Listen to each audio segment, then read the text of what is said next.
ஐயா நன்றி. இந்த அதிகால வேளையில் உம்மை பாட, உம்மை துதிக்க, உம்மை ஆராதிக்க எங்களை ஒரு குடும்பமாக இந்த இடத்துல கொண்டு வந்ததுக்காக நன்றி செலுத்துகிறோம் ஆண்டவரே. இரவெல்லாம் காத்து ஆயுசு நாளை கூட்டி கொடுத்த ஆண்டவருக்கு நன்றி.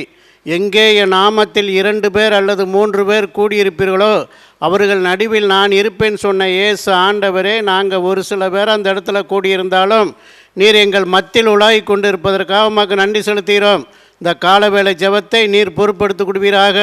இந்த ஜெபத்துக்கு யார் யார் கலந்து கொள்ள நம்ம சித்தம் இருக்கோ அனைத்து மக்களும் தவறாமல் கலந்து கொள்ள உதவி செய்வீராக. சோர்வின் ஆவி எடுத்து போட்டு உற்சாகத்தோடு வந்து இந்த இடத்தில் அமர தேவன்தான் கிருபை செய்வீராக. நல்லவரே உமக்கு தோஸ்திரம், வல்லவரே உமக்கு தோஸ்திரம், இயேசுவே உமக்கு தோஸ்திரம், இயேசு மகாராஜனே உமக்கு தோஸ்திரம், குறைவின்றி காத்தவரே உமக்கு தோஸ்திரம், வருஷத்தை நன்மையால் முடிசூட்டினவரே உமக்கு தோஸ்திரம், எங்கள் பாதையை நெய்யாய் பொழிந்தீரே உமக்கு தோஸ்திரம், எல்லா தீங்குக்கு விலக்கி பாதுகாத்து வந்தீரே உமக்கு தோஸ்திரம், வெற்றி வேந்தனே உமக்கு தோஸ்திரம், நீதியின் சூரியனே உமக்கு தோஸ்திரம், நிரந்தரமானவரே உமக்கு தோஸ்திரம், ஆதியும் அந்தமானவரே உமக்கு தோஸ்திரம், அல்வாவும் மேகாமானவரே உமக்கு தோஸ்திரம், தோஸ்தரிக்கப்பட்டவரே உமக்கு தோஸ்திரம், காற்றையும் கடலையும் அமைதிப்படுத்தினவரே உமக்கு தோஸ்திரம், சீடர்களின் பயத்தை போக்குனவரே உமக்கு தோஸ்திரம், எப்போது எங்களோடு இருப்பவரே உமக்கு தோஸ்திரம், எங்களுக்காக யுத்தம் செய்கிறவரே உமக்கு தோஸ்திரம், எங்களுக்காக அடிக்கப்பட்டவரே உமக்கு தோஸ்திரம், எங்களுக்காக இரத்தம் சிந்தனவரே உமக்கு தோஸ்திரம், எங்களுக்காக ஜீவனை கொடுத்தவரே உமக்கு தோஸ்திரம், எங்களுக்காக மரித்து 3ஆம் நாள் உயிரோடு எழுந்த தெய்வமே உமக்கு தோஸ்திரம், எங்களுக்காக அப்பா பிதாவிடம் அன்றாடும் பரிந்து பேசி கொண்டிருக்கும் நல்ல தெய்வமே உமக்கு தோஸ்திரம். நீர் பரிந்து பேசாவிட்டால் நான் என் குடும்பம் இந்த தேசம் என்றோ அழிந்திருப்போம். நாங்கள் நிற்பது நிர்மலாப்பது தேவ கிருவை, நாங்கள் உயிருடன் இருப்பதும் சுகமுடன் இருப்பதும் உமது கிருவை. நீரின்றி அணுவேதும் அசையாதையாவும், துணையின்றி நாங்கள் உயிர் வாழ முடியாதையா. ஏகவா கீரே, ஏகவா சாலோம், ஏகவா சம்பா, என் பரிகாரியே, என் பரிகாரியான செம்பரியே, யாக்கோப்பின் தேவனும் ஈசாக்கின் தேவனுமாயிருந்து எங்களை வழிநடத்துகிறவரே, எங்கள் குற்றங்குறைகள், எங்கள் பாவங்கள், எங்கள் அக்கிரமங்கள், எங்கள் மீறுதல்கள் அனைத்தையும் மன்னித்து இந்நாள் வரை காத்து வந்ததுக்காக உமக்கு நன்றி செலுத்துகிறோம். நீர் நல்லவர், நீர் நல்லவர், சர்வ வல்லவர், புனித அனைத்துக்கு ஊற்று. என் தேவனே, இம்மட்டு நடத்தினது போல எங்கள் தேசத்தையும் எங்களை எங்கள் குடும்பத்தையும் கண்மணி போல் காத்து வந்திரே உமக்கு தோஸ்திரம். உழைக்க பிளன் கொடுத்திரே உமக்கு தோஸ்திரம். சோர்வின் ஆவி எடுத்து போட்டிரே உமக்கு தோஸ்திரம். அசுத்தாவி எங்களை விட்டு நீக்கினீரே உமக்கு தோஸ்திரம். பரிசுத்த ஆவி எங்கள் மேல் பொழிந்திரே உமக்கு தோஸ்திரம். அன்பான தேவா உமக்கு தோஸ்திரம். எங்களை அரவணைக்கிறவரே உமக்கு தோஸ்திரம். தாயின் கருவில் உருவாகும் முன்னே பேர் சொல்லி அழைத்தவரே உமக்கு தோஸ்திரம். ஒரு தகப்பன் தான் பிள்ளையை சுமப்பது போல இந்நாள் வரை சுமந்து வந்திரே உமக்கு தோஸ்திரம். வருஷம் பூராங் காத்து வந்திரே உமக்கு தோஸ்திரம். மாதம் பூராங் காத்து வந்திரே உமக்கு தோஸ்திரம். வாரம் பூராங் காத்து வந்திரே உமக்கு தோஸ்திரம். இரவெல்லாம் காத்து ஆயுசு நாளை கூட்டி கொடுத்திரே உமக்கு தோஸ்திரம். நீ நல்லவர், நீ நல்லவர், நீ நல்லவர், சர்வ வல்லவர். இயேசுவே உம்மை வாழ்த்துகிறோம், உம்மை வணங்குகிறோம், உம்மை போற்றுகிறோம். இந்த பாடல் வேலை செய்தி வேலையை தேவன் தான் ஆசீர்வதிப்பீராக. நல்ல ஊழியத்தை எங்களுக்காக தந்திரே உமக்கு தோஸ்திரம். நல்ல ஊழியக்காரரை எங்களுக்காக தந்திரே உமக்கு தோஸ்திரம். நல்ல போதகரை சீவ ஊற்றாய் தந்தவரே உமக்கு தோஸ்திரம். சிலுவையை பற்றிய உபதேசம் கெட்டு போகிறவர்களுக்கு அது பைத்தியமாக தோன்றுகிறது, ரட்சிக்கப்பட்ட நமக்கோ அது தேவ பலனாக இருக்கிறது.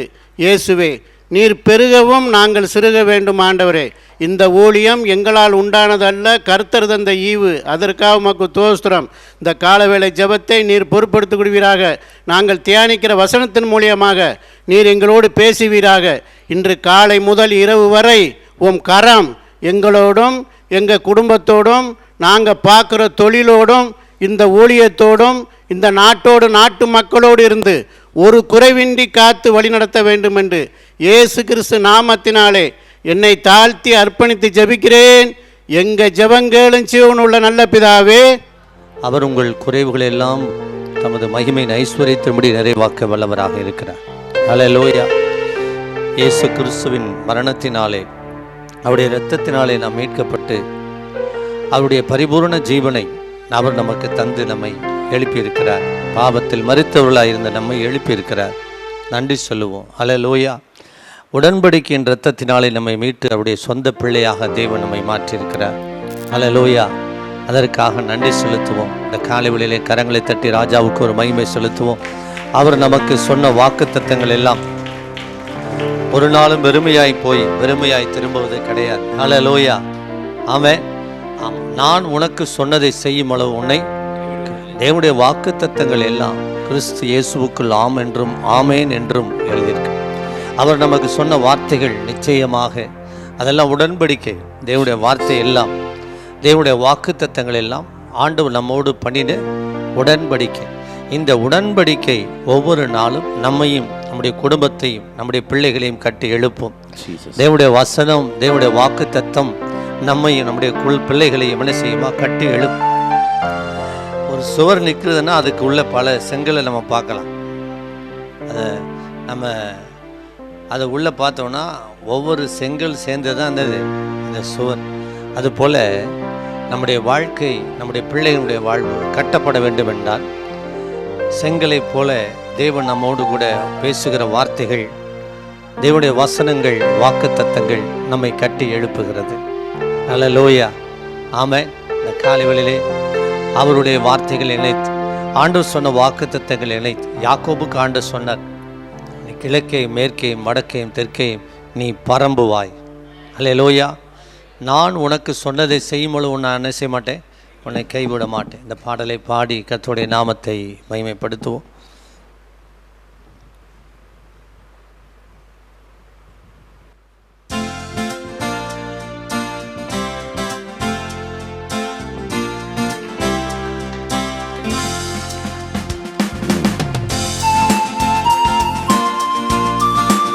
கரங்களை தட்டி உற்சாகமா இந்த காலை வேளையிலே ராஜாவுக்கு ஒரு மகிமை. நன்றி ஆண்டவரே, உம்மை உயர்த்துகிறோம், நன்றி செலுத்துகிறோம். நீ நல்லவர்.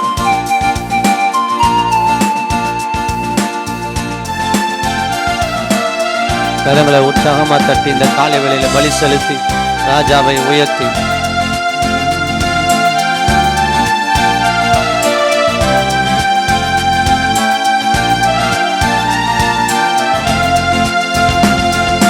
தலை சாய்க்கும் கல் நீரையா, மூளை கல் நீரையா, நான் நம்பி தலை சாய்க்கும் கல் நீரையா. கை தட்டி பாடும். மூளை கல் நீரையா, ஏல் பெத்தே இது வானத்தின் வாசல். ஏசையா ஆசீர்வாதத்தின் வாசல். கை தட்டி பாடும். ஏல் பெத்தே இது வானத்தின் வாசல். ஏசையா ஆசீர்வாதத்தின் வாசல். மேற்கு கிழக்கு, மேற்கு கிழக்கு வடக்கு தெற்கு பரம்புவா என்றீரே. பூமியின் தூளை போல் சந்ததி பெருகும் என்று வாக்குரைத்தீரே. கரங்களை தட்டி சொல்லுது. மேற்கு கிழக்கு வடக்கு தெற்கு பரம்புவா என்றீரே. பூமியின் தூளை போல் உன் சந்ததி பெருகும் என்று வாக்குரைத்தீரே. கரங்களை தட்டி உற்சாகமா சொன்னதை செய்யும் அளவு, சொன்னதை செய்யும் அளவும் என்னை கைவிடவே மாட்டி. எங்களுக்கு சொன்னதை நிறைவேற்ற வல்லவர், சொன்னதை வாக்கு தத்தங்களை நிறைவேற்ற வல்லவர், உடன்படிக்கை நினைவு கூர்ந்து ஆசீர்வதிக்கிறதே மாட்டி.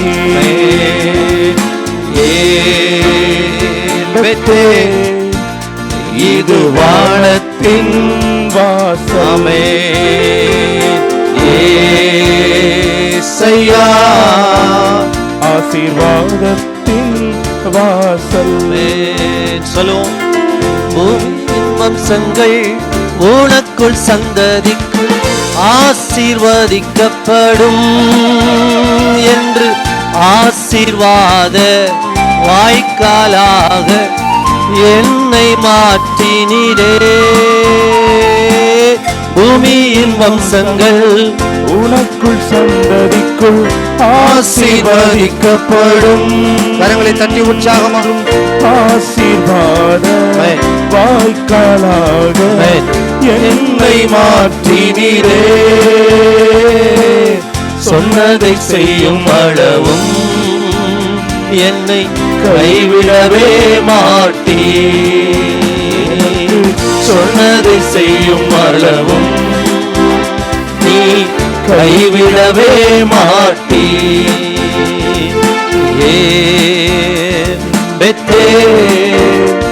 இது வானத்தின் வாசல். ஏசையால் கூப்பிடுங்க. அவர் சர்வவல்லமையுள்ள தேவனாகிய கர்த்தர். ஆமென். எல் ஷடாய் வாசல். செல்லும் இடமெல்லாம் என்னோடு இருந்து என்னை கனப்படுத்தி நீ தகப்பன் தேசத்துக்கு திரும்பும் வரையில் என்னை காப்பாற்றுவீ. கரங்களை தட்டி உற்சாகமா. செல்லும் இடமெல்லாம் என்னோடு இருந்து என்னை கனப்படுத்துவீ. ஆமென். தகப்பன் தேசத்துக்கு திரும்பும் வரையில் என்னை காப்பாற்றுவீ. சொன்னதை செய்யும் அளவும் கைத்தட்டி உற்சாகமா. கைவிடவே நம்முடைய ஆண்டவர் கைவிடாதவர். தேவனுடைய வார்த்தை ஒரு நாள் பெருமையாய் போவதில்லை. உங்களுக்கு சொன்னதை நிச்சயமாக நிறைவேற்றுவார். நம்பிக்கையோட இந்த மூளைக்கல்லாகிய கிறிஸ்துவின் நம்பிக்கையோட சொன்னதை செய்யும் அளவும் தலைக்கல் மூளைக்கல் விசுவாசமாய் இருக்கிறவன் வெட்கப்படுவது இல்லை. எனக்கு சொன்னதை செய்யும் அளவும் உற்சாகமா கைவிடவே மாட்டீ. எழுந்திருந்து ஏல் பெத்தே. எல்லாரும் எழுந்திருந்து பாடுவோம். ஆமென். இது வானத்தின் வாசல். கரங்களை உயர்த்தி ஏசையா ஆசீர்வாதத்தின் வாசல். கரங்களை உயர்த்தி சொல்லுங்க. இது வானத்தின் வாசல். கரங்களை உயர்த்தி ஏசையா ஆசீர்வாதத்தின் வாசல். ஆமென்.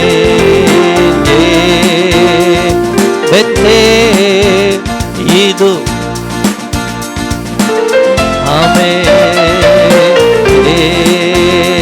ஏசையா ஆசீர்வாதத்தின் வாசல். கரங்களை தட்டி ஆண்டவருக்கு ஒரு மகிமை செலுத்துவோம். நன்றி ஆண்டவரே. உற்சாகமா பலி செலுத்த இந்த காலை வேளையில் அக்கினி நமத்திலே எரியட்டும். ஓ ராஜாதி ராஜாவுடைய பிரசன்னம் ஒவ்வொருவரையும் ஆட்கொள்வதா.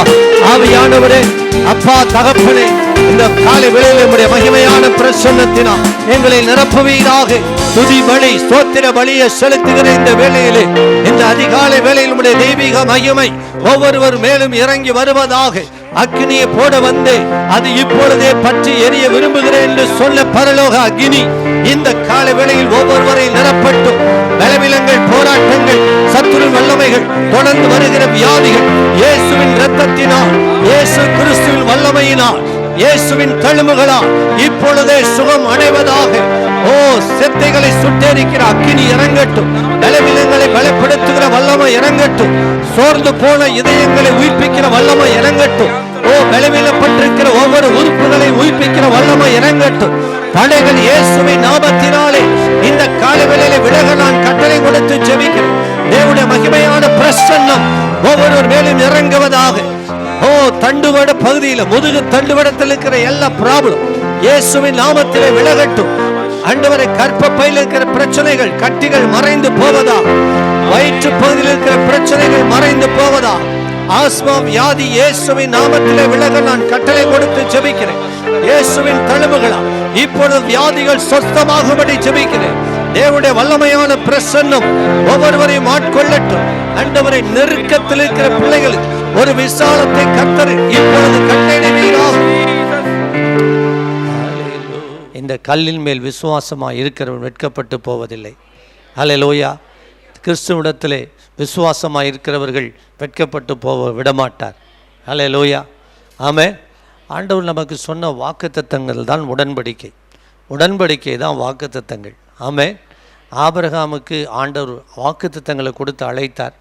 அதற்கப்புறம் 15ஆம் அதிகாரத்தில், ஆதியாம் 15ஆம் அதிகாரத்தில் நம்ம நேற்றைக்கு பார்த்தோம்.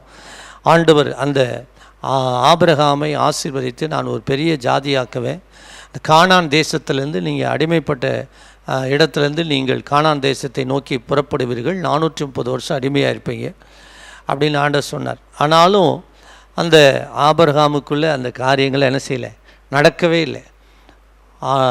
100 வயதான பின்பு தான் ஆண்டவர் அந்த வாக்கு தத்தத்தை நினைவு கூர்ந்து அவர்கிட்ட மறுபடியும் ஒரு உடன்படிக்கை பண்ணுகிறார். ஆதியாகமம் புத்தகம் 17ஆம் அதிகாரத்தில் நேற்றைக்கு நம்ம பார்த்தோம்.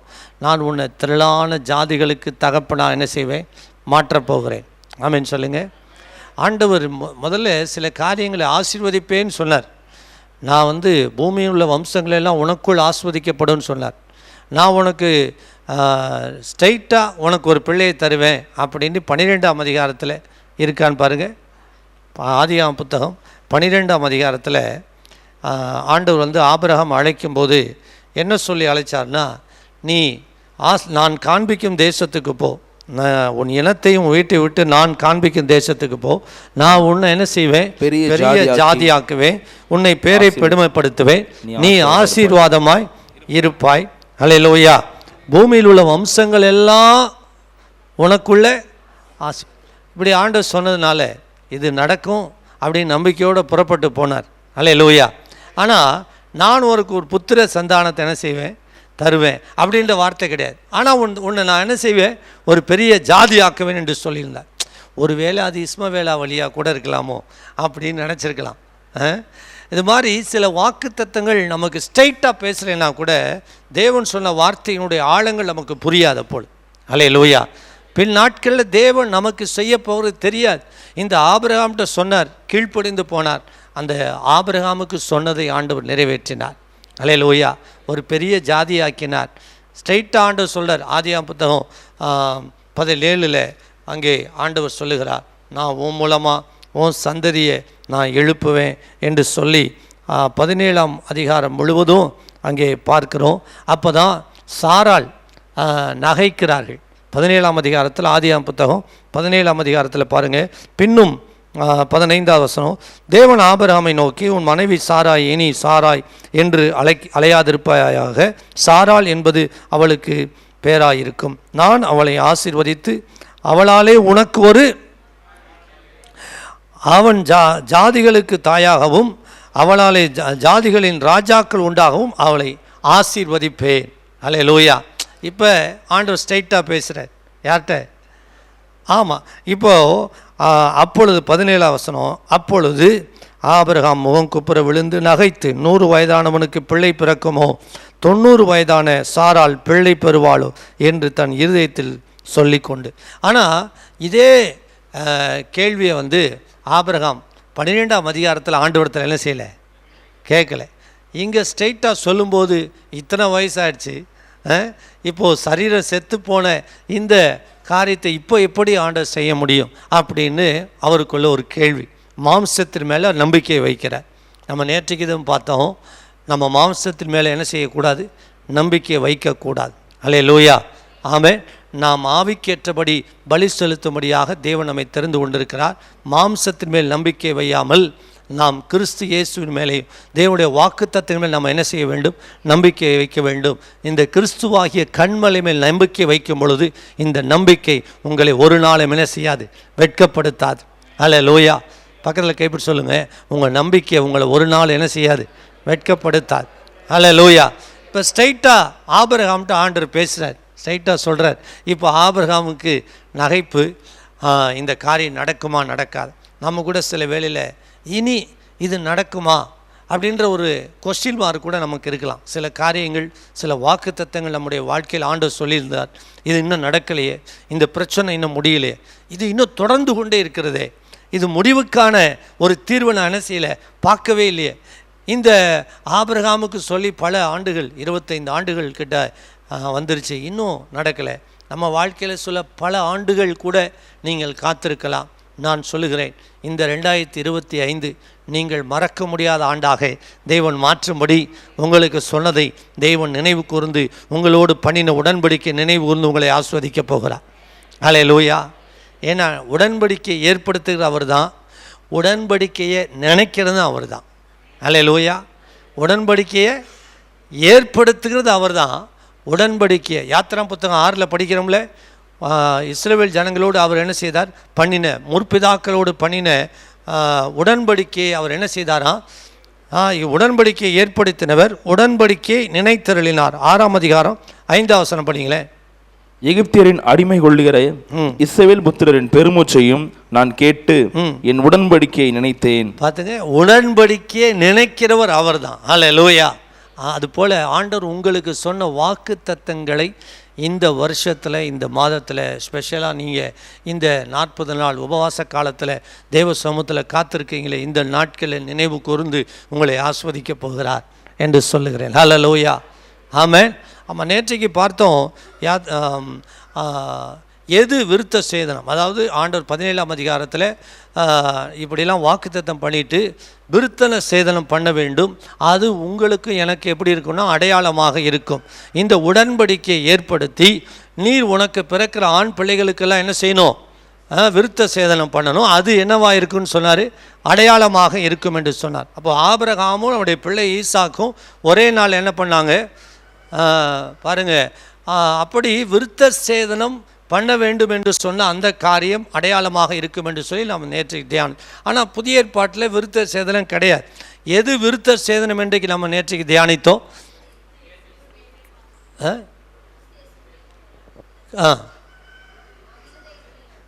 பிலிப்பியருக்கு எழுதின நிருபம் 3ஆம் அதிகாரத்தில் அந்த காரியத்தை மறுபடியும் படிச்சுங்க, நம்ம தொடர்ந்து தியானிப்போம். 3ஆம் அதிகாரம் 2, 3, 4, 5 அந்த காரியம் சொல்லப்பட்டிருக்கு பாருங்க. பிலிப்பியர், நாய்களுக்கு எச்சரிக்கையாயிருங்கள், பொல்லாத வேலையாட்களுக்கு எச்சரிக்கையாயிருங்கள், சுண்ணத்துக்காரருக்கு எச்சரிக்கையாயிருங்கள், ஏனெனில் மாம்சத்தின் மேல் நம்பிக்கையாயிராமல் ஆவியினாலே தேவனுக்கு ஆராதனை செய்து கிறிஸ்து இயேசுவுக்குள் மேன்மை பாராட்டுகிற நாமே விருத்த சேதனம் உள்ளவர்கள். யார் விருத்த சேதனம் உள்ளவர்கள்? இந்த புதிய ஏற்பாட்டு காலத்தில் இருக்கிற இந்த நாட்களில் கிறிஸ்து நமக்காக அவர் மரித்து உயிர்த்து எழுந்தும் இருக்கிறார். அவருடைய இரத்தத்தினால் கழுவப்பட்டு இதுதான் உடன்படிக்கையின் ரத்தம் என்று சொல்லி அவருடைய இரத்தத்தினால் நம்ம மீட்டிருக்கிற நமக்கு சொல்கிற காரியம் என்னென்னா, எது விருத்த சேதனம்? 3வது வசனத்தில் சொல்லப்பட்டிருக்கிறது, மாம்சத்தின் மேல் நம்பிக்கையாயிராமல் ஆவியினாலே தேவனுக்கு ஆராதனை செய்து கிறிஸ்து இயேசுவுக்குள் மேன்மை பாராட்டுகிற நாமே விருத்த சேதனம் உள்ளவர்கள். அல்லேலூயா. ஆமென் சொல்லுங்க. அப்போ தான் நேற்றைக்கு பார்த்தோம், எரேமியா 4:4 உங்கள் இருதயத்தின் நுனித்தோலை என்ன செய்யுங்க, விருத்த சேதனம் பண்ணுங்கள். ஆமென் சொல்லுங்களேன். அல்லேலூயா. ஆமென். 1 கொரிந்தியர் 5ஆம் அதிகாரத்தில் 6வது வசனத்தை நீங்கள் படிச்சீங்கன்னா, 1 கொரிந்தியர் 5:6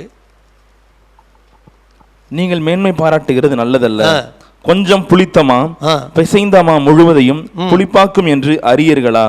பாருங்க, அதாவது இங்கே சொல்கிறாரு மேன்மை பாராட்டுகிறது நல்லதல்ல.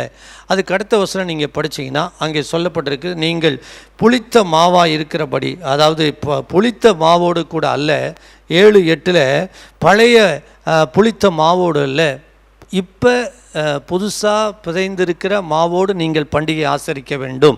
ஏனென்றால் கிறிஸ்து நமக்காக பஸ்காவாக பலியிடப்பட்டிருக்கிறார் என்று 7ஆம் வசனத்தினுடைய பின்பகுதியில் சொல்லப்பட்டிருக்கிறது. படிக்கலாம். ஏனெனில் நம்முடைய பஸ்காவாகிய கிறிஸ்து நமக்காக பலியிடப்பட்டிருக்கிறாரே. அல்லேலூயா. இப்போ கிறிஸ்து நமக்காக பலியிடப்பட்டிருக்கிறார். நாம் மேன்மை பாராட்டுவது நல்லதல்ல, நாம் விருத்த சேதனம் பண்ண வேண்டும் அப்படின்னு சொல்லி நம்ம நேற்றைக்கு நம்ம தியானித்து வர்றோம். அதில் ஒரு காரியத்தை நான் உங்களுக்கு ஞாபகப்படுத்த விரும்புகிறேன். யாத்ராம் புத்தகம் 12ஆம் அதிகாரம் 48வது வசனத்தில் இப்படி சொல்லியிருக்கு, இந்த பழைய ஏற்பாட்டு நாட்களில் பஸ்காவை ஆசரிக்க வேண்டும் என்றால் விருத்த சேதனம் பண்ணினவர்கள் மாத்திரமே என்ன செய்யணுமா, பஸ்காவை ஆசரிக்க வேண்டும். அந்த 12:48 படிக்கலாம். யாத்ராம் 12:48. அந்நியன் ஒருவன் உன்னிடத்திலே தங்கி கர்த்தருக்கு பஸ்காவை ஆசரிக்க வேண்டும் என்று இருந்தால் அவனை சேர்ந்த ஆண் பிள்ளைகள் யாவரும் விருத்த சேதனம் பண்ணப்பட வேண்டும். பாருங்க, ஒரு மனுஷன் பஸ்காவை ஆசரிக்க வேண்டும் என்றால் அவன் என்ன செய்யப்பட்டிருக்கணும், விருத்த சேதனம் பண்ணப்பட்டிருக்க வேண்டும். அல்லேலூயா. அதுலேருந்து இந்த காரியத்தை நம்ம தியானிப்போம். இந்த யாத்ராம் புத்தகத்தில் பஸ்காவை குறித்து எழுதப்பட்டிருக்கு. பஸ்கானா நமக்கு தெரியும். பஸ்கானா என்னது? பஸ்கானா பழைய ஏற்பாட்டு நாட்களில் பஸ்கான்னு சொல்லி எழுதப்பட்டிருக்க ஒரு பண்டிகை யாத்திராம் புத்தகம் 12ஆம் அதிகாரத்தில் பஸ்காவை குறித்து சொல்லப்பட்டிருக்கு. அதாவது பாஸ் ஓவர், கடந்து போகிறது. 12ஆம் அதிகாரம் 12ஆம் வசனத்தில் அதாவது எகிப்து தேசத்திலிருந்து புறப்படும் போது நான் அங்கே எகிப்தியனுடைய தலைச்சன்கள்லாம் என்ன செய்வேன், சங்கரிப்பேன். சங்கார தூதன் இஸ்ரவேல் ஜனங்களுடைய வீடுகளை கடந்து போகும்படிக்கு நீங்கள் ஒன்றை செய்ய வேண்டும். ஒரு ஆட்டுக்குட்டியை அடித்து அந்த இரத்தத்தை எடுத்து வீட்டினுடைய மேல் சட்டத்திலும் நிலைக்காலில் என்ன செய்யணுமா, பூச வேண்டும். அப்படி பூசப்பட்டிருந்த இரத்தம் பூசப்பட்டிருந்த அந்த வீட்டை சங்கார தூதன் அடிக்காதபடி, தலைச்சன்களை அடிக்காதபடிக்கு அவன் என்ன செய்வான், கடந்து போவான். அதான் பாஸ் ஓவர். இந்த பஸ்காவை ஆசரிக்க விரும்புகிற ஒரு மனிதன் இந்த பஸ்காவை ஆசரிக்க வேண்டும் என்றால், அதாவது 7 நாளும் பழைய மாவோடு அல்ல, அதாவது புளித்த மாவோடு அல்ல, புதிதாய் பிசைந்த மாவோடு அவர்கள் அப்பம் புசித்து 7 நாள் அவர்கள் தொடர்ந்து செய்து 7ஆம் நாள் பண்டிகை ஆசரிக்க வேண்டும். 12ஆம் அதிகாரத்தில் சொல்லப்பட்டிருக்கிற காரியம். இப்படி 7 நாள் அவர்கள் செய்து 7ஆம் நாள் பஸ்காவை ஆசரிக்க வேண்டும்னு ஆண்டவர் சொன்னார். என்ன, இந்த நாளில் நான் உங்களை விடுதலையாக்கினேன் என்பதை நீங்கள் நினைச்செல்லும்படிக்கு இதை வருஷந்தோறும் நீங்கள் செய்யணும். இது நித்திய உடன்படிக்கை, நித்திய தலைமுறை தோறும் உங்களுக்கு கட்டளை என்று சொன்னார். அதனால தான் ஆண்டவர் அந்த நாளில் சொன்னார், உங்கள் வீட்டில் இதை ஆண்டவர் செய்தனால எகிப்து தேசத்தில் இருக்கிற தலைச்சன்கள்லாம் ஆண்டவர் அடித்தார். இஸ்ரவேல் ஜனங்கள் அந்த நாளிலே அவர்கள் காப்பாற்றப்பட்டார்கள், பாதுகாக்கப்பட்டார். அதனால் முதற் பேரான அனைத்தும் என்னுடையதுன்னு ஆண்டவர் சொன்னார். அதாவது ஏன் முதல் பேரானது என்னுடையது, தலைப்பிள்ளைகள்லாம் என்னுடையதுன்னு ஆண்டவர் ஏன் சொன்னார்னா, தலைப்பிள்ளைகள்லாம் எகிப்து தேசத்துலாம் ஆண்டவர் அடிச்சுட்டு இஸ்ரவேல் ஜனங்களை காப்பாற்றி அவர்கள் அங்கேருந்து வெளியில் கொண்டு வந்ததுனால தலைப்பிள்ளைகள்லாம் தலையீற்றெல்லாம் என்னுடையதுன்னு ஆண்டவர் சொன்னார். நீங்கள் யாத்திராம் புத்தகம் 12ஆம் அதிகாரத்தில் இருக்கிறதெல்லாம் நீங்கள் படித்து பாருங்கள். அப்போது ஒரு மனிதன் பஸ்காவை ஆசரிக்க வேண்டும் என்றால் அவன் என்ன செய்யப்பட்டிருக்கணும், விருத்த சேதனம் பண்ணப்பட்டிருக்கு. அன்பு தேவ பிள்ளைகளே, இப்போ நமக்காக பஸ்காவாக பலியிடப்பட்டிருக்கிறது யார்? அதைத்தான் நம்ம படிக்கிறோம். 1 கொரிந்தியர் 5ஆம் அதிகாரத்தில் 8வது வசனம், 6, 7, 8. 1 கொரிந்தியர் 5:7 படிங்க. ஆகையால் நீங்கள் புளிப்பில்லாதவர்களாய் இருக்கிறபடியே புதிதாய் பிசைந்த மாவாய் இருக்கும்படிக்கு பழைய புளித்த மாவை புறம்பே கழித்து போடுங்கள். ஏனெனில் நம்முடைய பஸ்காவாகிய கிறிஸ்து நமக்காக பலியிடப்பட்டிருக்கிறாரே. நமக்கு ஒரு பஸ்கா பலியிடப்பட்டிருக்கிறார். அவர் யாரு? இயேசு கிறிஸ்து. அவருடைய பஸ்கா என்ன? அவருடைய இரத்தத்தையும் அவருடைய அப்பத்தையும் நம்ம என்ன செய்யணும், எடுத்துக்கொள்ளுவோம். என்னை நினைவு கூறும்படி இதை செய்யுங்கள் என்று ஆண்டவர் இயேசு சொல்லிட்டு போனார். இந்த திருவிருந்து தான் நமக்கு என்னது இப்பொழுது பஸ்கா. ஹல்லேலூயா, ஆமென் சொல்லுங்க. ஹல்லேலூயா. இப்போ நீங்கள் ஆட்டுக்குட்டியை அடித்து நிலைக்காலில் பூசி சட்டத்தில் பூசி நீங்கள் பஸ்கா கொண்டாட போகிறீங்களா? இல்லை. ஆனால் ஆண்டவர் இயேசு கிறிஸ்துவின் ரத்தம் நமக்கு என்ன செய்யப்பட்டிருக்கு, சிந்தப்பட்டிருக்கிறது. ஆமென் சொல்லுங்கள். இந்த திருவிருந்தில் பங்கெடுக்கிற ஒவ்வொரு மனிதனும் தன்னுடைய இருதயத்தின் நுரித்தோலை விருத்த சேதனம் பண்ணியிருக்க வேண்டும். ஹல்லேலூயா, ஆமென் சொல்லுங்கள். நீங்கள் பழைய புளித்த மாவோடு அல்ல இந்த பஸ்காவை எடுக்க வேண்டும் என்றால், இயேசு கிறிஸ்துவின் அப்பத்தையும் இரத்தத்தையும் நீங்கள் பானம் பண்ண வேண்டும் என்றால் நீங்கள் செய்ய வேண்டிய காரியம் பழைய புளித்த மாவோடு அல்ல. இந்த பழைய புளித்த மா என்று ஆண்டவர் இங்கே பவுல் எதை சொல்லுகிறார்? இங்கே 5ஆம் அதிகாரத்திலே 8வது வசனம் படிச்சீங்கன்னா, ஆதலால் பழைய புளித்த மாவோடு அல்ல, துர்க்குணம் பொல்லாப்பு என்னும் புளித்த மாவோடும் அல்ல, துப்புரவு உண்மை என்னும் புளிப்பில்லாத அப்பத்தோட பண்டிகையை ஆசரிக்க கடவோம். ஹல்லேலூயா. நமக்கு ஒரு பண்டிகை, இயேசு கிறிஸ்துவின் அந்த அப்பத்தையும் சரீரத்தையும் எடுப்பது ஒரு பண்டிகை. ஹல்லேலூயா, ஆமென் சொல்லுங்க. ஆமென்.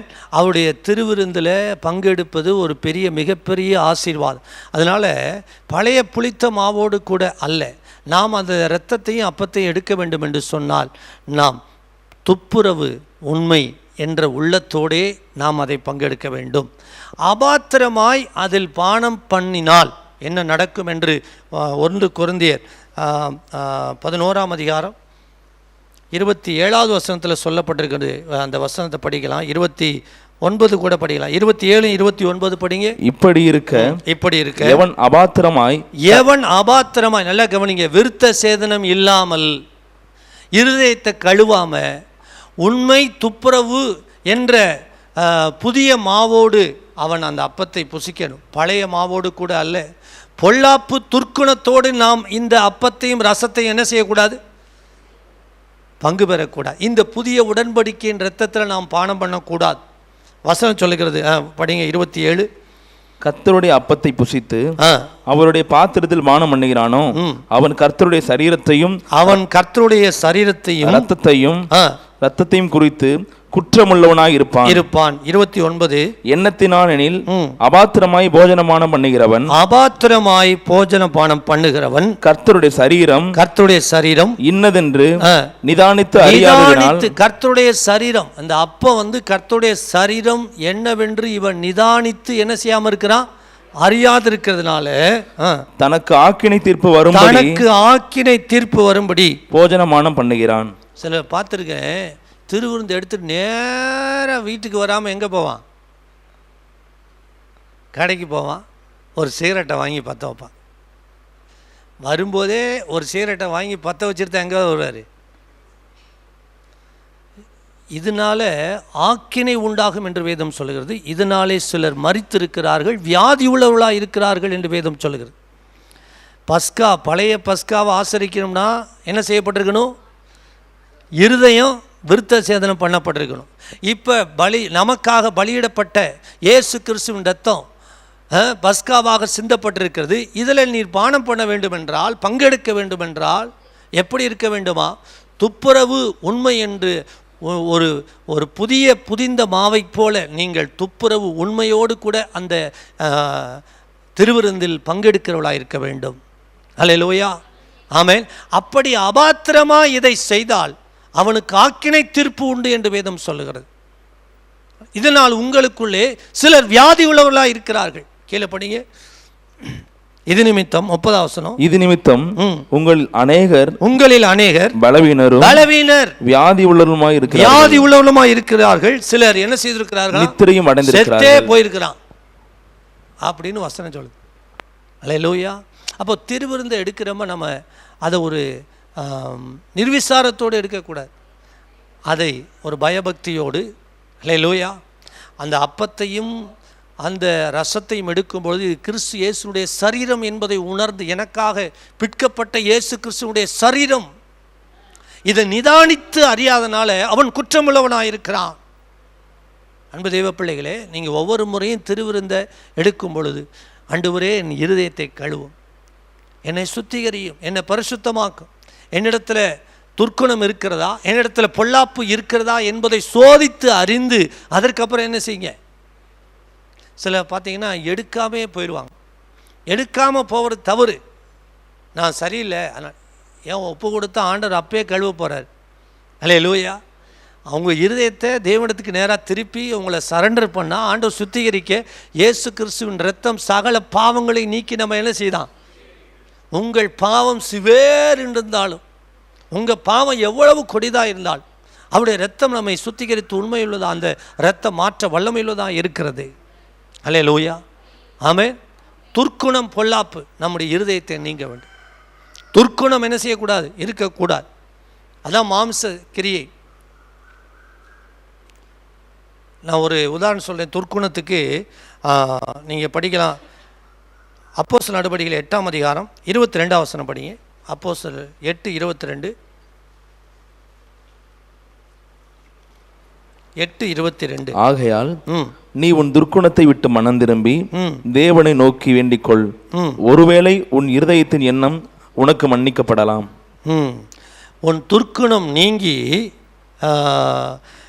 மனம் திரும்பி தேவனை நோக்கி வேண்டிக்கொள், ஒருவேளை உன் இருதயத்தின் எண்ணம் உனக்கு மன்னிக்கப்படலாம். இந்த காரியத்தை யார் சொன்னது? சொல்றாரு. யார்கிட்ட? அதுக்கு மேலே படிங்க. அது யார்கிட்ட சொன்னார்? 18ஆம் வசனம் படிங்க. அப்போஸ்தலர் தங்கள் கைகளை அவர்கள் மேல் வைத்ததினால் பரிசுத்த ஆவி தந்தருளப்படுகிறதை சீமோன் கண்டபோது அவர்களிடத்தில் பணத்தை கொண்டு வந்து, அவர்களிடத்தில், அதாவது அப்போஸ்தலர் எல்லார் மேலேயும் கையை வச்சும் போது பரிசுத்த ஆவியானவர் இறங்கினார். அப்போ இவன் நினச்சிட்டான் நம்மளோட இந்த இவன் பெரிய மந்திர வித்தைக்காரன், அந்த ஊரில் தன்னை ஒரு பெரிய ஆளாக காமிச்சிக்கிட்டு இருந்தான். இப்போ நானும் கையை வச்சா பரிசுத்த ஆவியானவர் பொழிந்தருளணும் அப்படின்னு நினச்சி பணத்தை கொண்டு வந்து கொடுத்து இந்த பணத்தினால் இந்த வரத்தை என்ன செய்யலாம், சம்பாதிக்கலான்னு அவனுடைய இருதயத்தில் ஒரு எண்ணம் இருந்துச்சு. அதை நேராக வந்து சொல்லிட்டான், நானும் உங்களுக்கு என்ன செய்கிறேன், பணத்தை நிறையா தர்றேன், நான் கை வச்சால் என்ன செய்யணும். அதைத்தான் சொல்கிறாரு, என்னதுன்னு, துர்க்குணம். பாருங்கள், தேவனுடைய வரத்தை பணத்தால் சம்பாதிக்க முடியுமா? முடியாது. இந்த தேவனுடைய ஈவை நம்ம துர்க்குணத்தோடு நம்ம அனுசரிக்கலாமா? கூடாது. அதனால தான் சொன்னார், அவனை குறித்து துர்க்குணத்தை, உன்னுடைய துர்க்குணம் நீங்கி சுத்திகரிக்க உன்னை ஒப்புக்கொடு. அன்பு தேவ பிள்ளைகளே, இப்படி பணத்தினால் சம்பாதிக்கலாம். மாம்ச செய்கை இது.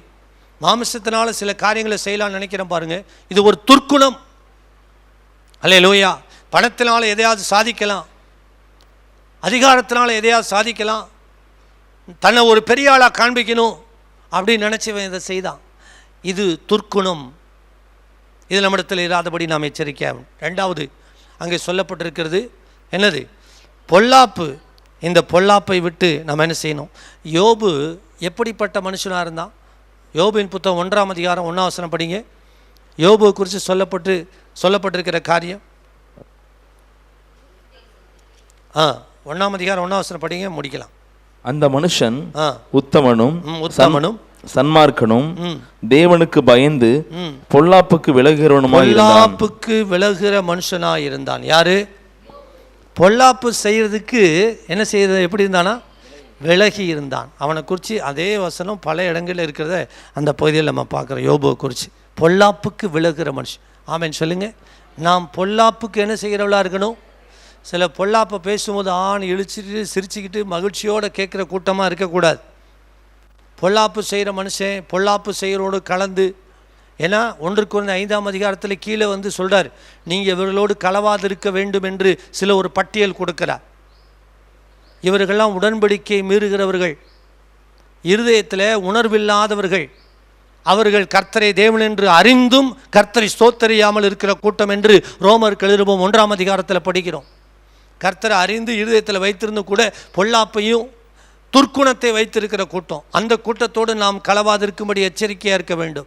பொல்லாப்புக்கு யோபு என்ன செய்கிற மனுஷனாக இருந்தால், அவன் தான் கர்த்தருக்கு, அந்த மனிதனைத்தான் கர்த்தரை ஆசீர்வதித்து இழந்த எல்லாவற்றையும் ரெட்டிப்பாக திருப்பி கொடுத்தார். நீங்கள் பொல்லாப்புக்கு விலகுனீங்கன்னா கர்த்தர் நீங்கள் இழந்த எல்லாவற்றையும் ரெட்டிப்பாக தருவார். பொல்லாப்பு செய்கிற ஏதுவான எரிச்சல் உனக்கு என்ன செய்ய வேண்டாம். சங்கீதங்களின் புத்தகம் 37 சங்கீதம் 37:8 படிங்க, நம்ம நிறைவு செய்யலாம். பொல்லாப்பு செய்ய ஏதுவான எரிச்சல் உனக்கு என்ன செய்ய வேண்டாம். ஹல்லேலூயா. பொல்லாப்பு செய்ய காயின் ஆபேலை குறித்து நம்ம படிக்கிறோம்.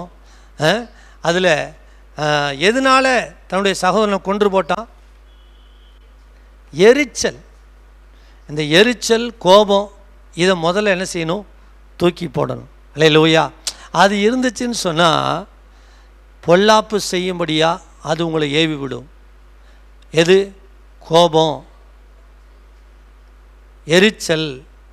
கோபம், எரிச்சல், இதெல்லாம் நமக்குள்ளே என்ன செய்யக்கூடாது, இருக்கக்கூடாது. சிலர் பார்த்தீங்கன்னா பல்ல கடிச்சிக்கிட்டு இருப்பான், சொல்ல முடியாத பல்ல கடிப்பான். கோபம் தேவனுக்கு பிரியமில்லாத காரியம், எரிச்சல் பொல்லாப்பான காரியம். இதை விட்டு விலகுங்கள். அல்லேலூயா. இந்த லெந்து நாட்களிலே உங்களை சுத்தமாக்கி கொள்ள, கோபம் உங்களுக்குள்ளே வராதபடி ஆண்டவரே என்னை பரிசுத்தமாக்கு. அல்லேலூயா. ஏன்னா நம்முடைய ஆண்டவர் எதை எதிர்பார்க்கிறார்? நம்ம இடத்துல சாந்த குணத்தை எதிர்பார்க்கிறார். ஆமென் சொல்லுங்களேன். அல்லேலூயா. ஆண்டவரை போல நீங்களும் நானும் சாந்த குணமுள்ளதாக இருக்கு. ஆமென். இந்த இருதயத்தின் நுனித்தோலை நாம் விருத்த சேதனை பண்ணி, இந்த பஸ்காவாகிய இயேசு நமக்காக பலியிடப்பட்டிருக்கிற அந்த திருவிருந்தில் நாம் பங்கெடுக்க வேண்டும் என்றால் நாம் செய்ய வேண்டிய காரியம் துர்க்குணம், பொல்லாப்பு, இதை விட்டு விலகி நாம் பரிசுத்தமாய் பங்கெடுக்க வேண்டும். அப்பொழுது ஆண்டவர் உங்களுக்கு சொன்ன வாக்கு தத்தங்களை நினைவு கூர்ந்து, ஆமென், ஆண்டவர் உங்களுக்கு சொன்ன எல்லாவற்றையும் செய்ய அவர் வல்லவராக இருக்கிறார். ஆமென். உங்களுக்கு சொன்னதை செய்யும் அளவு உங்களை கைவிட மாட்டார். ஆமென் சொல்லுங்க. அல்லேலூயா. ஆமென். பஸ்கா நான் கடைசியாக ஒரு காரியம் சொல்கிறேன். அதாவது மேற்சட்டம்னு வச்சுக்கோங்க. பழைய ஏற்பாட்டு காலத்தில் பஸ்கா மேற்சட்டத்தில் இயேசுவின் ரத்தம் பூசப்படணும். இங்கே மேற்சட்டம்னு இதுதானே. மேற்சட்டம் என்பது இதுதான். நிலைக்கால் என்பது எது? அப்போ மேற்சட்டம் இது, நிலைக்கால் என்பது இப்படி இருக்கு. இதுதான் மேற்சட்டம், இதுதான் என்னது நிலைக்கால். இங்கேயே ஒரு சிலுவையின் அடையாளத்தை நம்ம என்ன செய்யலாம் பார்க்கலாம். பழைய ஏற்பாட்டு காலத்து மேற்சட்டம் இப்படி இருக்கும், நிலைக்கால் என்பது இப்படி இருக்கும். இந்த ரெண்டையும் ஒன்றா சேர்த்தோம்னா அங்கே ஒரு சிலுவையின் அடையாளத்தை நாம் காண முடியும். அதான் பஸ்காவாகிய இயேசு நமக்காக என்ன செய்யப்பட்டிருக்கிறார்? பலியிடப்பட்டிருக்கிறார். பழைய ஏற்பாட்டு காலத்திலே அப்பொழுதே வீட்டின் மேலே தெளிக்கப்பட்ட அந்த இரத்தத்தினாலே ஒரு பெரிய பாதுகாப்பு, ஒரு ரட்சிப்பு உண்டானது. இன்றைக்கும் இயேசு கிறிஸ்துவின் இரத்தத்தினாலே உங்களுக்கும் உங்கள் பிள்ளைகளுக்கும் பாதுகாப்பு, ஒரு பெரிய ரட்சிப்பு இருக்கிறது. நீ விசுவாசிங்கள், அப்பொழுது நீங்களும் உங்கள் பிள்ளைகளும் காப்பாற்றப்படுவீர்கள், ரட்சிக்கப்படுவீர்கள். நம்ம எல்லாரும் எழுந்து ஜெபிக்கலாம். தகப்பனே, இந்த காலை வேளையிலும் உம்மை நன்றியோடு துதிக்கிறோம். எங்கள் ஜெபத்திற்கு நீர் பதில் தருவதற்காக நன்றி. நன்றி ஆண்டவரே. எங்களுடைய இந்த நாட்களில் நாங்கள் ஏறெடுக்கிற ஒவ்வொரு ஜெபத்திற்கும் நீர் பதில் தர வல்லவராக இருக்கிறீர். நன்றி சொல்லுகிறோம். இந்த காலை வேளையில் வந்திருக்கிற ஒவ்வொருவருக்காக ஜெபிக்கிறேன். கர்த்தர் அற்புதம் செய்வீராக. கார்த்திக்காக தம்பி ஆண்டவரே அப்பா வேலையில் அற்புதம் செய்யுங்க. பீலாவுக்காக ஜெபிக்கிறோம், ஜான்சி பரிமளாவுக்காக ஜெபிக்கிறோம். அற்புதம் செய்யுங்க. அற்புதம் செய்யும்படியா வேலையில் அற்புதம் செய்யும்படி ஜெபிக்கிறோம். இன்பராஜுக்காக ஜெபிக்கிறோம். ஆண்டவரே அவருடைய குடும்பத்தை ஆஸ்வதியும், ஆண்டவரே தொழிலை ஆஸ்வதியும். பால் ஆனந்தராஜுக்காக ஜெபிக்கிறோம். அவருடைய மகனுடைய வேலையில் அற்புதம் செய்யுங்க. சீனிவாசன் ஐயாவுக்கு நல்ல சுகத்தையும் பலத்தையும் ஆரோக்கியத்தையும் கொடுங்க. அழகாத்தையும் ஐயாவுடைய குடும்பத்தை ஆஸ்வதிங்க. ஆண்டவரே பிள்ளைகளை ஆஸ்வதிங்க. எட்வின் பாண்டியனுடைய மகளுக்கு நல்ல வேலையை தரும்படி ஜெபிக்கிறோம். ஆண்டவரே ஹெலனுக்கு கற்பத்தின் கனியை கொடுத்து ஆஸ்வதிக்க ஜெபிக்கிறோம். ஆண்டவரே ஜெயபாண்டியுடைய குடும்பத்தை ஆஸ்வதிக்க ஜெபிக்கிறோம்.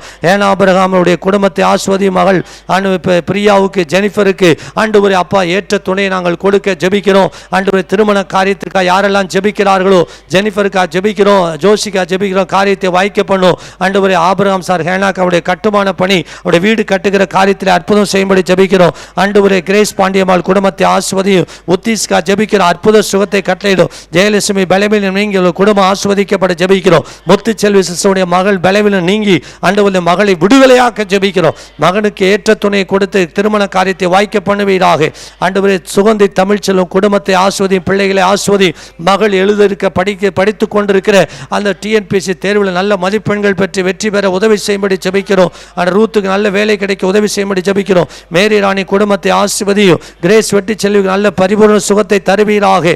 ஆண்டவர் மெர்சி விஜயலட்சுமி அவருடைய பிள்ளைகளை கர்த்தர் ஆசீர்வதித்து கர்த்தர் விடுதலையாக்க ஜெபிக்கிறோம். எஸ்தர் ஜெயவாணி சரஸ்வதி ஆயிரத்தம்மாள் குடும்பத்தை ஆசீர்வதியும். கிறிஸ்டி கீர்த்தனா குடும்பத்தை ஆசீர்வதியும்.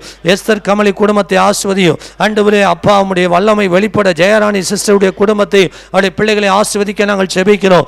பானுமரியால் குடும்பத்தை ஆசீர்வதியும். மகனுடைய திருமண காரியத்தை வாய்க்க பண்ண ஜெபிக்கிறோம். அன்பு கனி குடும்பத்தை ஆசீர்வதி. லிண்டாவுடைய குடும்பத்தை ஆசீர்வதியும். ஜெயசேகரனுடைய தொழில் கடை பிரச்சனையில் கர்த்தர் அற்புதம் செய்ய ஜெபிக்கிறோம். சகாயனுடைய குடும்பத்தை ஆசீர்வதியும். தம்பி வசந்த் அவருடைய மனைவி பிள்ளை ஆசீர்வதியும். தம்பிக்கு நல்ல வேலை தந்து ஆசீர்வதிக்க ஜெபிக்கிறோம். தம்பி பிரவீனுக்காக ஜெபிக்கிற ஆசீர்வதிங்க. அவனுக்கு ஆண்டவரே இன்னும் ப்ரமோஷனை கட்டளையிடுங்க. நெருக்கத்தை நீக்கி நிந்தையை நீக்கி ஆசீர்வதிக்க ஜெபிக்கிறோம். தம்பி ஆண்டவரே சாமுவேலுக்கு அவருடைய குடும்பத்துக்கு அவருடைய ஆண்டவரே பெற்றோருக்காக நன்றி செலுத்துகிறோம். வந்திருக்கிற ஒவ்வொருவருக்காக ஜெபிக்கிற ஆசீர்வதிங்க. ஆண்டவரே ஆசீர்வாதம் அவருடைய குடும்பத்தை ஆசீர்வதி. தம்பி ஞான பிரகாசத்துக்கு விடுதலை கட்டளையிடுவீரா. ராஜ்குமார் ஏஞ்சல் ரட்சிப்புக்காக ஜெபிக்கிறோம். விடுதலை தரும்படி ஜெபிக்கிறோம். பாஸ்டர் காலேப்புக்கு அற்புதமான சுகத்தை தருவீராக. லோகமணியுடைய குடும்பத்தை ஆசீர்வதிப்பீராக. யாழினியான் குடும்பத்தை ஆசீர்வதிப்பீராக. ஆண்டவரே அப்பா இங்கு வந்திருக்கிற ஒவ்வொருடைய பேரையும் சொல்லி ஜெபித்திருக்கிறோம். அற்புதம் செய்யுங்க ஆண்டவர். இயேசுவின் நாமத்தில் ஜெபிக்கிறோம் நல்ல பிதா.